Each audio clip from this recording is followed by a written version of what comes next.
Welcome. Annamalai BJP Tamil Nadu మాజీ BJP chief Annamalai అసలు భారతీయ జనతా పార్టీని తమిళనాడులో చర్చించుకునే విధంగా చేసిన వ్యక్తి అన్నామలై. అన్నామలై అనే వ్యక్తి లేకపోతే అసలు తమిళనాడులో భారతీయ జనతా పార్టీ ఉందని కూడా ఎవరికి తెలియదు. ఆ వ్యక్తి చొక్కా ఇప్పి సెంటర్ గోల్తో కొట్టుకొని అది నేషనల్ వ్యాప్తంగా సర్క్యులేట్ చేయటం వల్ల అన్నామలై అనేటువంటి ఒక వ్యక్తి, అతను ఒక పోలీస్ ఆఫీసర్, భారతీయ జనతా పార్టీలో చేరి అతను నేషనల్ వ్యాప్తంగా అతను ఫేమస్ చేశాడు అన్నామలై బీజేపీని తమిళనాడులో. అలాంటి వ్యక్తిని సడన్గా వాళ్ళు ఒక రాంగ్ డెసిషన్ తీసుకున్నారు. భారతీయ జనతా పార్టీ నిజంగానే రాంగ్ డెసిషన్ తీసుకున్నారు. రాంగ్ డెసిషన్ తీసుకొని అతన్ని తప్పించారు. ఓకే, ఫస్ట్ ఎందుకు వాళ్ళిద్దరు ప్రాబ్లం, అసలు బీజేపీకి అన్నామలైకి ప్రాబ్లం ఏంటంటే ఫస్ట్ అతన్ని చీఫ్గా తీసేశారు. తమిళనాడులో బీజేపీ ప్రెసిడెంట్గా తొలగించారు అతన్ని. అంత ఫేమ్ అవుతున్న వ్యక్తి, అంత అప్గ్రేడ్ అవుతున్న వ్యక్తి అతన్ని సడన్గా తొలగించడానికి అంటే ప్రధానమైన కారణం రోమర్ ఏంటంటే ఏఐడిఎంకేతో పొత్తులోకి వెళ్ళడం అతనికి ఇష్టం లేదు. అతను ఏమన్నాడంటే ఏఐడిఎంతో పొత్తులో అవసరం లేదు, బీజేపీ ఒంటరిగా పోటీ చేసి బీజేపీని అధికారంలోకి తీసుకొస్తానని అంత కాన్ఫిడెంట్గా ఉన్నాడు అతను. సరే రాని రాకపోయినాయి, రాజకీయం చేద్దాము, హిందుత్వ రాజకీయం చేద్దామని అతను ఉన్నాడు. బీజేపీతో ఏఐడిఎంకేతో వద్దు అంటాడు. బట్ ఏఐడిఎంకేలతో పొత్తులోకి వెళ్ళాలని డెసిషన్ తీసుకున్నారు. సో ఇతనికి ఇష్టం లేదు కాబట్టి ఇతను సరిగ్గా కోఆర్డినేట్ చేయలేడు ఏఐడిఎంకేలని అతను తొలగించి వేరే వాళ్ళని పెట్టి పొత్తులోకి వెళ్ళారు. తొలగించడానికి కారణం అదే, ఏఐడిఎంకేతో వాళ్ళు పొత్తులోకి వెళ్ళడం అతనికి ఇష్టం లేదు అన్నామలైకి. సో అతన్ని తొలగించారు. తొలగించినప్పుడు మరి అతను పిలిచి కొద్దిగా మాయ చేసి చెప్పి ఏదో ఒకటి మేము చూసుకుంటామని ఏదో ఒకటి చేయాలి, అతన్ని సరిగా అన్హ్యాపీగా రిమూవ్ చేశారు. అతను హ్యాపీగా లేడు, అతన్ని రిమూవ్ చేయటం. సరే అతను తీసేశారు, వెళ్ళారు ఏఐడిఎంకేతో పొత్తులోకి వెళ్ళారు. పొత్తులోకి వెళ్ళినప్పుడు బీజేపీ ప్రెసిడెంట్కి టికెట్ ఇవ్వతే ఎవరికి ఇస్తారు? అతనికి టికెట్ ఇవ్వలే, ఎమ్మెల్యేకి టికెట్ ఇవ్వలేదండి. బీజేపీ మాజీ ప్రెసిడెంట్ అయినటువంటి అన్నామలైకి బీజేపీని అంత ఎస్కలేట్ హైక్ చేసినటువంటి అన్నామలైకి వాళ్ళు టికెట్ ఇవ్వలే. ఎందుకు ఇవ్వలేదు? సరే అతను చెప్పాడు, అతను ప్రెస్ మీట్కి వచ్చి చెప్పాడు, నేనే కంటెస్ట్ చేయట్లేదు, అందుకని ఏం రూమర్ క్రియేట్ చేయకండి, నాకు టికెట్ రాలేదని నేనేం బాధపడతలేదు, నేనే వద్దన్నాను, నేనే పోటీ చేయనన్నాను అని చెప్పాడు అతను. అది చెప్పినప్పటికీ లోపల రూమర్ ఏంటంటే ఎవరో ఇన్ఫ్లుయెన్షియల్ పీపుల్ ఉన్నారు, ఇన్ఫ్లుయెన్షియల్ పీపుల్ ఉండి అతనికి టికెట్ రాకుండా తొక్కేశారు. అతన్ని ఏఐడిఎంకేతో పొత్తు వద్దన్నాడు కాబట్టి ఏఐడిఎంకే వాళ్ళే ఇతనికైతే వద్దని చెప్పేసి చేశారనేటువంటి ఒక ఆరోపణ. ఏదైనా సరే, ఏ ఆరోపణ అయినా సరే అన్నామలైకి టికెట్ లేపేశారు. బాగా డిసప్పాయింట్ అయ్యాడు అతను. రీసెంట్గా ఒక స్టేట్మెంట్ చేశాడు. ఏంది? లాంగ్వేజ్ పాలసీ మీద భారతీయ జనతా పార్టీ రీసెంట్గా సిబిఎస్ఈ 3 లాంగ్వేజ్ పాలసీ 2029లో మీరు ఇంప్లిమెంట్ చేస్తా అన్న వాళ్ళు ఇప్పుడు ఇమ్మీడియట్గా ఎందుకు ఇంప్లిమెంట్ చేస్తున్నారని బీజేపీకి వ్యతిరేకంగా ఒక ట్వీట్ కొట్టాడు అతను.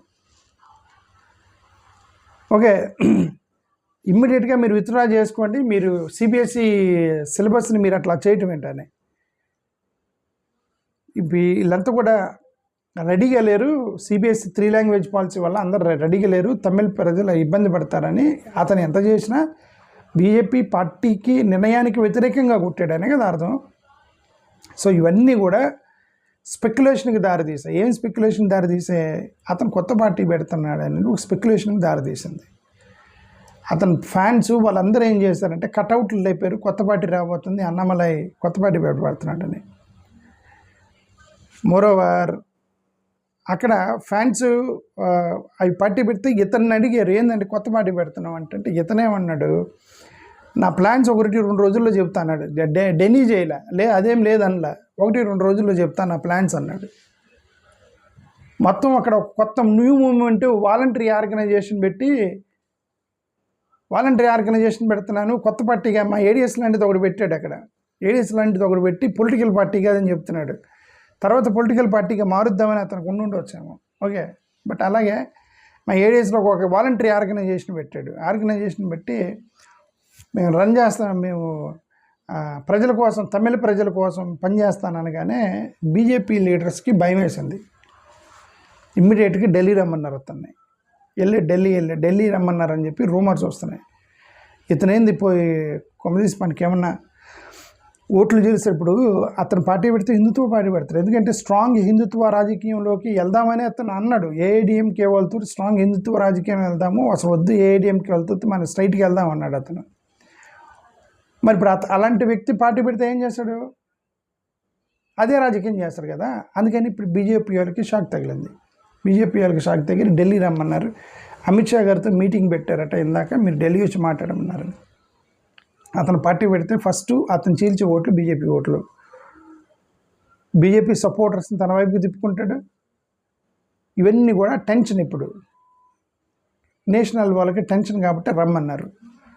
జనరల్గా ఇట్లాంటివి వచ్చినప్పుడు ఓట్లు కొంత చీలుస్తారు, కొన్ని కొత్త ఓటర్లను కూడా ఇటు డైవర్ట్ చేస్తారు. సో కొత్త ఓట్లు వస్తారు. ఏదైనా సరే అంట్రెస్ట్ ప్రాబ్లం ఎవరికంటే ఏదైనా అదే వాళ్ళకే ప్రాబ్లం, భారతీయ జనతా పార్టీ వాళ్ళకే ప్రాబ్లం.